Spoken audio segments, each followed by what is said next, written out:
Assalamualaikum warahmatullahi wabarakatuh.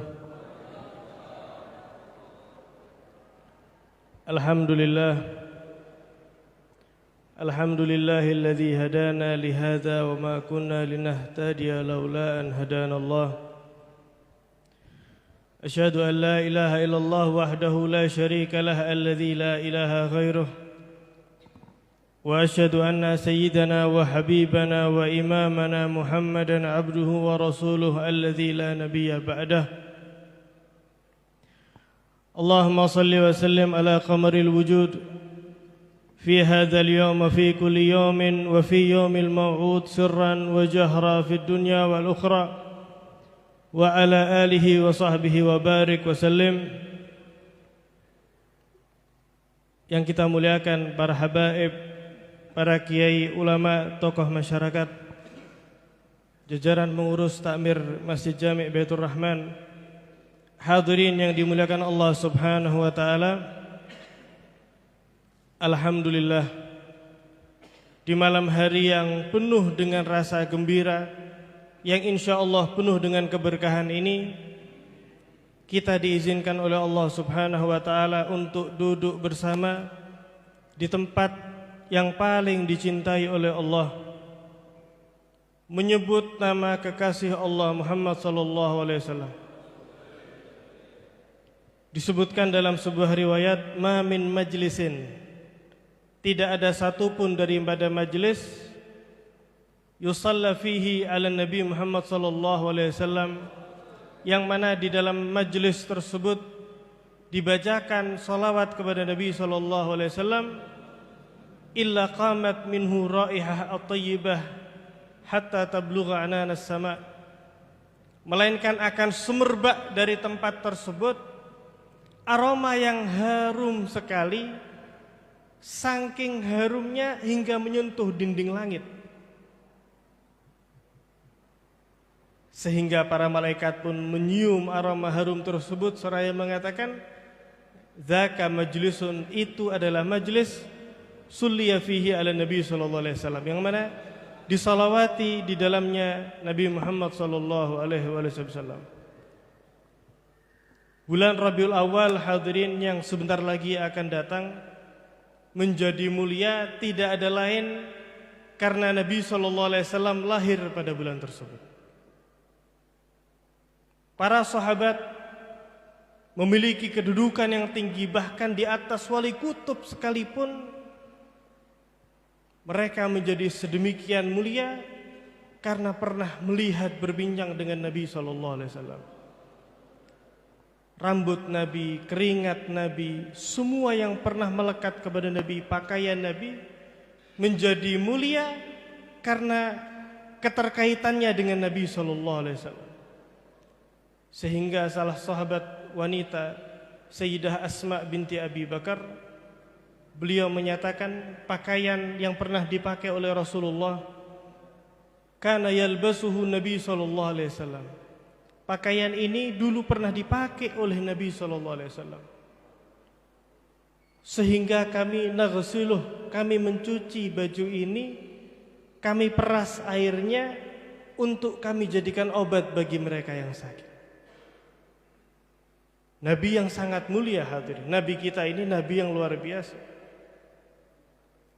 Jika Nabi Musa alaihissalam minta kepada Allah, Rabbi syrah li sadri wa yassir li amri, ya Allah lapangkan dada saya, permudah urusan saya.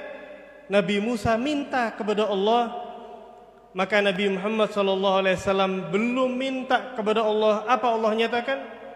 Alam nashrah laka sadrak, tidakkah aku lapangkan dadamu ya Muhammad? Jika Nabi Musa alaihissalam kalimullah, berdialog langsung dengan Allah sehingga merindukan untuk memandang Allah, Nabi Musa minta kepada Allah, Rabbi arini anzur ilaik, ya Allah perlihatkan wujudmu sehingga aku dapat memandangmu. Apa kata Allah? Lantarani, tidak mungkin kamu bisa memandangku. Walakin indur ilal jabali fa in istaqarra makanahu fasawfa tarani. Namun lihatlah gunung, wahai Musa, jika gunung tersebut tetap pada posisinya, maka engkau bisa memandang. Allah bertajalli menampakkan sedikit cahayanya ke gunung, gunung pun meledak, Nabi Musa pingsan. Gak bisa. Tapi Nabi Muhammad SAW tanpa meminta kepada Allah, diundang langsung oleh Allah untuk Mi'raj, bertemu dengan zat Allah Subhanahu wa ta'ala. Mi'raj yang sampai sandalnya pun ikut hadir. Ketika Nabi Musa dinyatakan fakhla'na 'alaik fa innaka bil wadil muqaddas tuwa. Lepas sandalmu wahai Musa, engkau berada di area Ardul Muqaddas. Lepas sandal. Nabi SAW sandalnya ikut Mi'raj. Jika sandal menjadi mulia karena melekat dengan telapak kaki Nabi SAW, maka bagaimana hati seorang mukmin yang di dalam hatinya terdapat mahabbah kepada Nabi Muhammad SAW pasti akan dimuliakan oleh Allah Subhanahu wa ta'ala. Sosok Nabi yang satu ini hadirin, perhatiannya luar biasa. Cinta kepada kita sebelum kita lahir. Pernah ketika Nabi SAW berdua dengan Sayyidah Aisyah, Nabi berdoa, Allahumma ighfir li Aisyah ma qaddamat wa ma akharat wa ma asarrat wa ma a'lanat. Ya Allah, ampuni dosanya Aisyah, istriku. Dosa yang telah lampau, bahkan dosa yang mungkin akan datang. Perbuatan dosa yang sembunyi-sembunyi atau terang-terangan. Sayyidah Aisyah tersenyum hadirin. Ditanya oleh Nabi, asararti ya Aisyah, senangkah engkau, gembirakah engkau wahai Aisyah? Kata Sayyidah Aisyah, tentu ya Rasulullah. Doa seperti itu terucap dari lisan Nabi SAW. Apa kata Nabi hadirin? Wallahi ya Aisyah, demi Allah ya Aisyah, doa yang baru saja aku sebut adalah doa yang setiap malamnya aku minta kepada Allah untuk semua umat-umatku.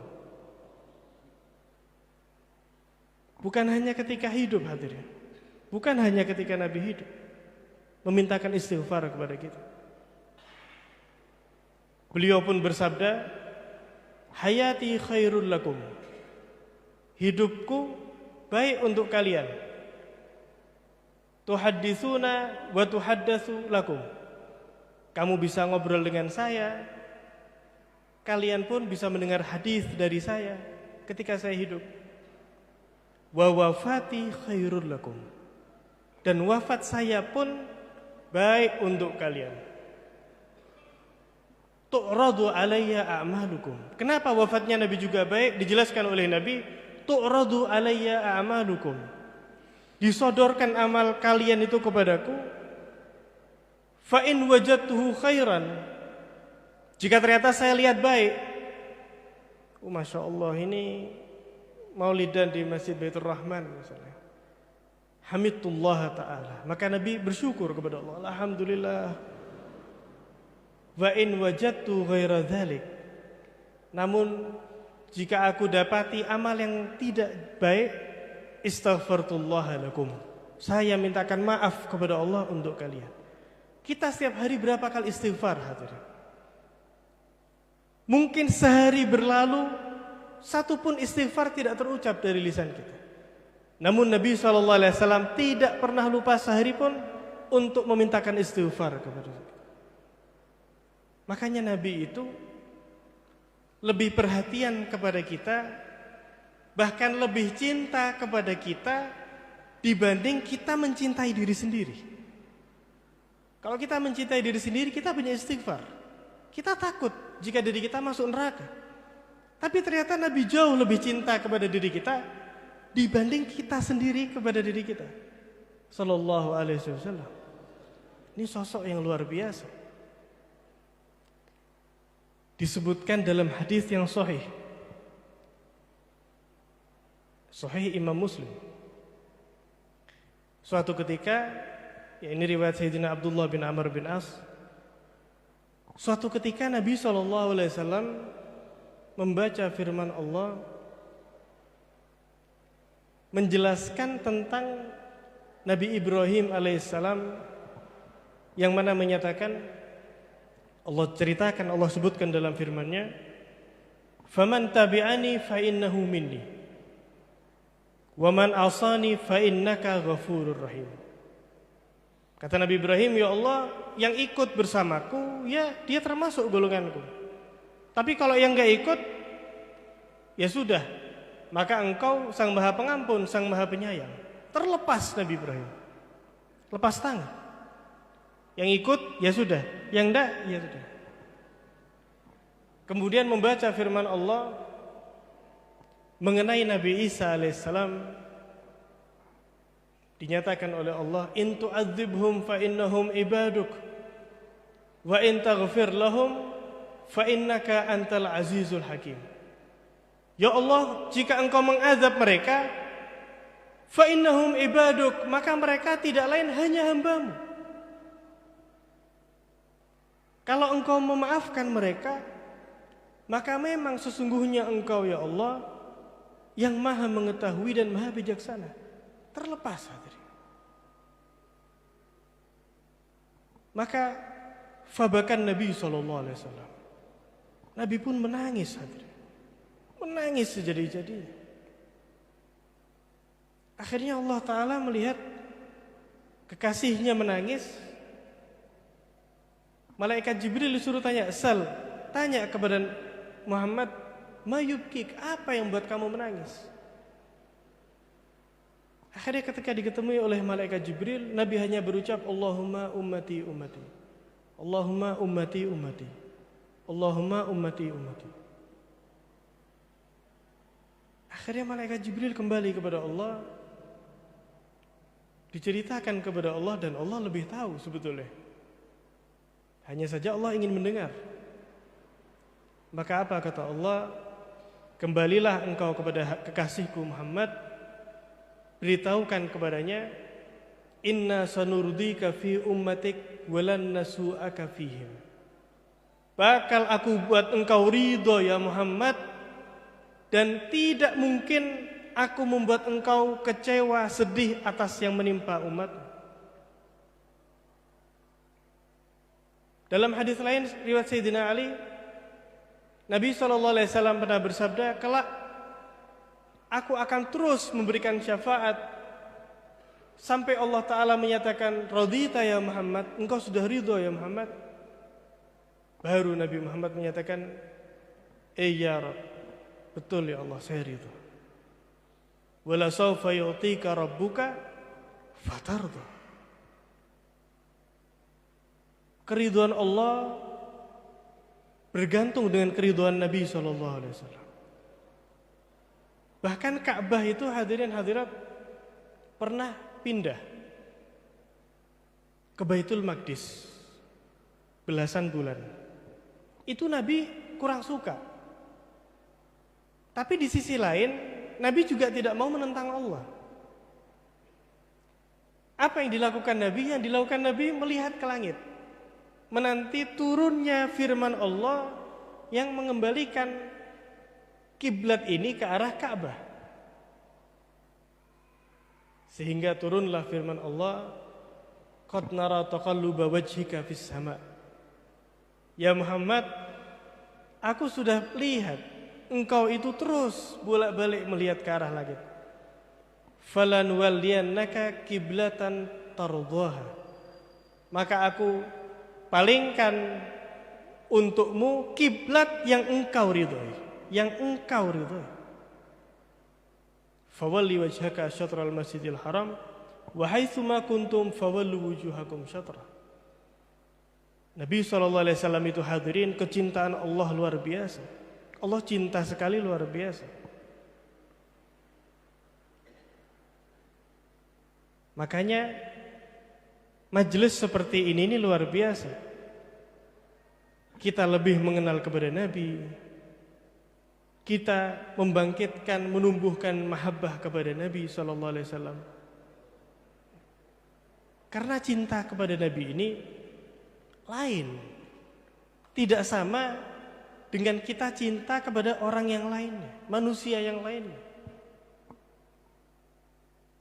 Cinta kepada Nabi dengan catatan cinta yang tulus akan membuahkan ittiba, ikutnya kita kepada pola hidup ala Nabi SAW. In kana hubbuka shadiqan la ata'tahu, kalau cintamu itu tulus, engkau bakal ikut, engkau bakal nurut. Innal muhibba liman yuhibbu muti'u. Nah, kalau sekedar bilang saya cinta Nabi, saya bangga dengan Nabi, ya semuanya bisa. Itu gampang sekali. Tapi berapa persen kita ikut kepada Nabi, itu yang dipertanyakan. Berapa banyak sunnah Nabi yang kita kerjakan? Contoh remeh, berapa banyak di antara kita yang sholat menggunakan siwak? Ini sunnah Nabi. Berapa banyak di antara kita yang masuk keluar masjid memperhatikan kaki kanan dan kirinya? Berapa banyak di antara kita yang mengerjakan sunnah-sunnah di dalam sholat, di dalam wudhu? Itu bukti yang sejati. Nah, kalau cuma cinta-cinta semua bisa. Saya cinta Nabi, saya cinta Nabi. Semuanya juga bisa. Cinta Nabi ini pembuktian atas cintanya seseorang kepada Allah Subhanahu wa taala. Nabi SAW pernah bersabda, "Ahibbullah lima yaghdukum bihi min ni'amih." Cintailah Allah yang telah mencurahkan kepada kalian semua nikmat-nikmatnya. Kalau kita hitung nikmat Allah, nggak bisa.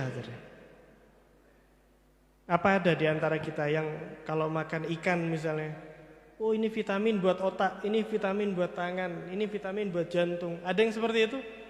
Nggak ada. Diatur sedemikian rupa oleh Allah. Banyak. Wa in ta'udu ni'matallahi la tuhsuha. Wa ahibbuni li hubbillah. Lanjutan hadisnya kata Nabi, cintailah aku karena cintamu kepada Allah. Sehingga jika ada orang yang mengaku cinta Allah tapi tidak cinta kepada Nabi, cintanya bohong. Itu bohong dengan akuan Nabi. Ditutup oleh beliau, wa ahibbu ahla baiti li hubbi. Dan cintailah keluargaku dengan dasar cintamu kepadaku. Ini tiga yang saling berkaitan. Cinta Allah, cinta Nabi, dan cinta Ahlul Bait. Kita lihat bagaimana sahabat Nabi SAW kecintaannya kepada keluarga Nabi. Sehingga Sayyidina Abu Bakar pernah menyatakan, menyambung silaturahim dengan keluarga Muhammad ini lebih aku suka daripada menyambung kerabatku sendiri. Sayyidina Ali hadirin pernah meriwayatkan, pernah suatu ketika Sayyidina Abu Bakar sedang di rumah Nabi SAW. Sayyidina Ali masuk, kemudian karena melihat Sayyidina Ali masuk, Sayyidina Abu Bakar, kata Sayyidina Ali, fatanaha Abu Bakr. Itu Sayyidina Abu Bakar yang di samping Nabi langsung menjauh. Karena tahu Sayyidina Ali akan duduk di samping Nabi SAW. Melihat kejadian tersebut, hebatnya Sayyidina Abu Bakar As-Siddiq, yang mana disebutkan di dalam Al-Quran tentang kesahabatannya. Rasulullah tersenyum menyaksikan sikap Sayyidina Abu Bakar. Kemudian terucap dari lisan Nabi SAW, la ya'rifu ahlal fadli illa ulul fadli. Tidak ada yang mengetahui keistimewaan seseorang kecuali oleh orang yang istimewa. Misalnya dihadapkan di hadapan kita, ada permata, ada kaca. Bisa tidak kita bedakan? Sulit jika bukan memang ahli permata. Seperti itulah tidak akan mengenal kemuliaan seseorang kecuali karena orang itu istimewa. Kecuali karena yang memuliakan orang yang mulia. Makanya hadirin yang dimuliakan Allah, ketika kita cinta kepada keluarga Nabi SAW, siapa yang cinta kepada keluarga Nabi SAW, itu tanda yang besar, tanda yang nyata, itu orang yang mulia. Allah Ta'ala berfirman, Innal ladzina amanu wa amilus solihat sayaj'alu lahumur rahmanu wudda. Mereka yang beriman kepada Allah dan beramal soleh, maka Allah akan letakkan di dalam hatinya itu wudda, rasa cinta, rasa kasih sayang. Al-Imam Muhammad Ibn al-Hanifah, beliau menjelaskan tafsir daripada sayaj'alu lahumur rahmanu wudda. Yang dimaksud dengan wud di sini ai mahabbatu ahlin Nabi sallallahu alaihi wasallam. Jadi itu syarat. Ketika orang beriman, betul imannya, beres, tidak ada penyakit, dan beramal soleh, sayaj'alu lahumur rahmanu wudda. Allah akan menjadikan di dalam dirinya, di dalam hatinya, cinta kepada keluarga Nabi SAW.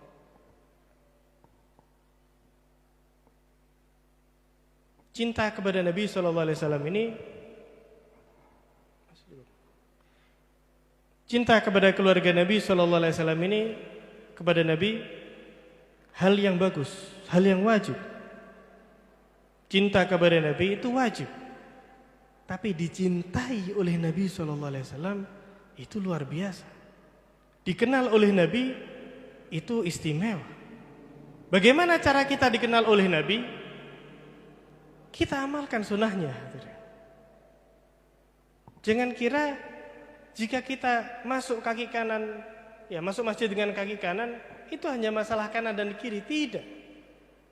Besar, lebih besar dari itu. Kenapa demikian? Karena siapa yang kita ikuti? Siapa yang kita teladani dengan hal tersebut? Terlebih dengan salawat kepada Nabi SAW. Karena Nabi pernah menjelaskan, tidaklah seseorang bersalawat kepadaku kecuali malaikat akan menyampaikan kepadaku dengan namanya dan nama ayahnya. Jadi namanya dikenal, bin siapa dikenal. Bin siapa dikenal.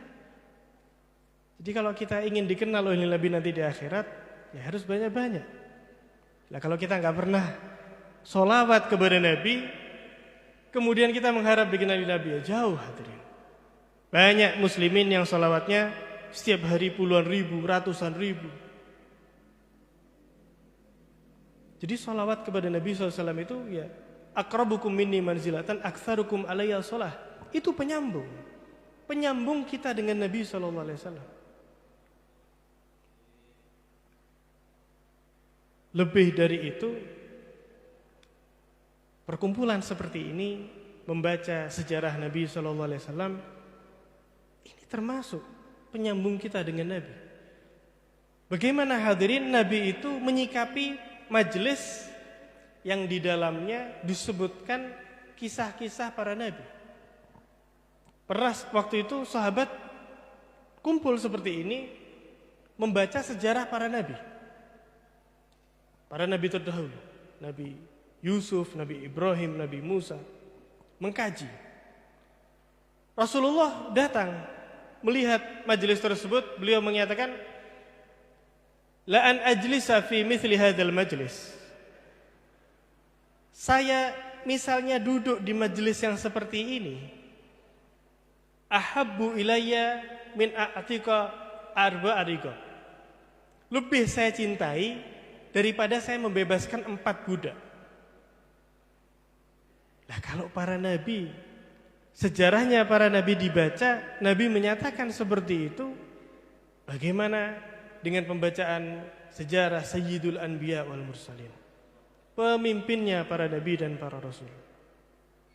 Sebagai penutup, jika kita memang cinta dengan Nabi SAW, perlu kita ingat Nabi itu orangnya rahmat. Nabi itu kasih sayangnya enggak pandang bulu. Maka beliau menyatakan, Inna abdala ummati la yadkhuluna al-jannah bikathrati salatin wala siyam. Mereka para wali abdal daripada umatku, mereka masuk ke surga Allah bukan karena banyaknya salat dan puasa mereka. Meskipun betul itu banyak, puasa salat mereka banyak, tapi mereka masuk surga bukan karena itu. Walakin, akan tetapi bisalamatis sudur, dengan keselamatan hatinya. Ini kalau kata orang Jawa, noto ati nggih, ditata hatinya. Sombong tidak ada, hasud tidak ada, iri tidak ada, dengki kepada muslim siapapun tidak ada. Bahkan kita itu diajarkan ketika memberi sekalipun, misalnya ada orang memberi sedekah, para ulama mengatakan orang tidak bisa dikatakan ikhlas di dalam bersedekah sampai jika ketika dia bersedekah, dia merasa lebih butuh kepada pahala sedekah dibanding butuhnya orang tersebut atas pemberian kita. Itu baru ikhlas. Jadi belum dinamakan ikhlas sebelum kita merasa lebih butuh kepada pahalanya dibanding orang itu butuh kepada pemberian kita. Kita diajarkan sampai seperti itu. Ketika memberi sekalipun kita yang di bawah, kita yang lebih mengharap. Wasakhawatin nufus yang kedua, dan kedermawanan. Gak ada ceritanya wali pelit medit itu gak ada. Ya pelit medit gak mungkin jadi wali. Sayyidina Hasan bin Ali bin Abi Thalib itu pernah ketika keluar dari rumahnya dengan pengikut beliau, ada seorang fakir. Tahu-tahu mengangkat tangannya minta kepada Allah, ya Allah saya minta 2000 dirham. Ya, kalau zaman sekarang ya mungkin ya 2 juta atau lebih, jutaan. Jadi orang fakir minta kepada Allah seakan-akan seperti berhayal, minta pemberian yang besar. Sayyidina Hasan mendengar, pembantunya langsung disuruh ke rumah, ambilkan 2000 dirham. Dikasihkan. Sakhawatin nufus. Yang terakhir, warahmah bikulli mu'min. Rasa rahmat, rasa kasih sayang kepada semua kaum mukminin. Di Tarim, di Yaman itu ada seorang Habib yang luar biasa. Beliau adalah Al-Habib Hasan bin Al-Habib Segaf bin Muhammad. Seorang soleh, seorang wali, putranya seorang wali. Habib Hasan bin Segaf ini hadirin rahmatnya, kasih sayangnya bukan hanya ketika orang itu masih hidup. Jadi beliau tinggal di daerah namanya Sewun. Beliau itu rahmat kepada semua yang tinggal di situ, ya, semua mukminin dan wabil khusus yang tinggal di Sewun. Kenal atau beliau tidak kenal. Sampai beliau itu jika ada yang meninggal salah seorang di antara mereka, itu Habib Hasan memperbanyak ibadahnya, sholat malamnya ditambah, ngajinya ditambah, sedekahnya ditambah. Tidak ada lain untuk dihadiahkan buat jenazah yang baru wafat tadi itu. Gak kenal kadang hadirin, kenal aja tidak. Dihadiahkan, cinta luar biasa. Sampai kapan dihadiahkan? Sampai ahli keluarganya dimimpini oleh mayit tersebut bahwasanya mendapat pemberian dari Allah Subhanahu wa taala. Sampai akhirnya datang kepada Habib Hasan, ya Habib Hasan, anak-anak daripada mayit tersebut, ya Habib terima kasih. Saya tadi malam mimpi bapak saya dapat kenikmatan luar biasa dari Allah. Terima kasih ya Habib, terima kasih. Apa kata beliau? Alhamdulillah wal baqi alaikum. Sisanya ya antum terus kirim-kirim doa. Itu hadirin. Itu. Jadi kita, kalau kita cinta kepada Nabi, kita mahabbah betul kepada Nabi, maka kita harus kasih sayang yang luar biasa tanpa memandang daerah, tanpa memandang organisasi, apalagi partai. Ya, malu-maluin kita hadir seperti ini, kemudian di hati kita ada bermasalah kepada saudara kita, waliyadzubillah min dzalik. Ya, semoga yang sedikit ini bermanfaat. Wassallallahu ala sayyidina Muhammadin wa ala alihi wasallam. Assalamualaikum warahmatullahi wabarakatuh.